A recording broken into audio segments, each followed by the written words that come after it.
Hello दोस्तों, मनोरंजक कहानियों की दुनिया में आपका स्वागत है। आज की कहानी है दो सहेलियों की कहानी। काव्या एक आइसक्रीम की दुकान से आइसक्रीम ऑर्डर कर रही थी। वो जहाँ खड़ी थी वहां से थोड़ी ही दूर रास्ते पर एक चमचमाती कार आकर रुकी। इस कार में से एक कपल बाहर आए जो पास के मॉल में जाने लगे। उस महिला की नज़र आइसक्रीम ले रही काव्या पर पड़ी। वह उसके पास गई और उसे उसके कंधे पर हाथ रखकर बोली, अरे काव्या, तू कितने सालों के बाद मुलाकात हुई है हमारी। काव्या ने उस महिला को पहचान लिया।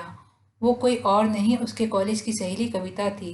कविता को देखकर वो खुश हो गई और उसकी ठाट बाट वाली जिंदगी से उसे खुशी भी हुई और मन ही मन अपनी जिंदगी से तुलना करने से दुख भी। कविता ने उससे उसके हालचाल पूछा और वो वहाँ क्या कर रही है वो भी। काव्या ने उसे बताया कि आज उसकी शादी की सालगिरह है, इसलिए वो और उसके पति आइसक्रीम पार्टी करने आए हैं। काव्या की बातें सुन कविता ने अचरज से कहा कि क्या तुम आइसक्रीम खाकर अपनी एनिवर्सरी मनाती हो। काव्या ने दुखी मन से कहा, हाँ, हमारी फाइनेंशियल कंडीशन इतनी अच्छी नहीं है, इसलिए हमें सोच समझकर ही खर्चा करना पड़ता है। कविता ने अपनी बड़ाई मारते हुए कहा कि उसका पति उसे एनिवर्सरी पर लंदन ले गया था। वे आगे बोली कि उन्होंने उसे ये डायमंड की घड़ी भी गिफ्ट दी। अपनी घड़ी दिखाने के लिए जब उसने अपना हाथ ऊपर उठाया तो उसके हाथ में वो घड़ी नहीं थी। वह डर गई और अपनी घड़ी पर्स में खोजने लगी, लेकिन वहां पर भी घड़ी नहीं थी। इसलिए उसने पास में खड़े अपने पति को घड़ी खो जाने की बात करी।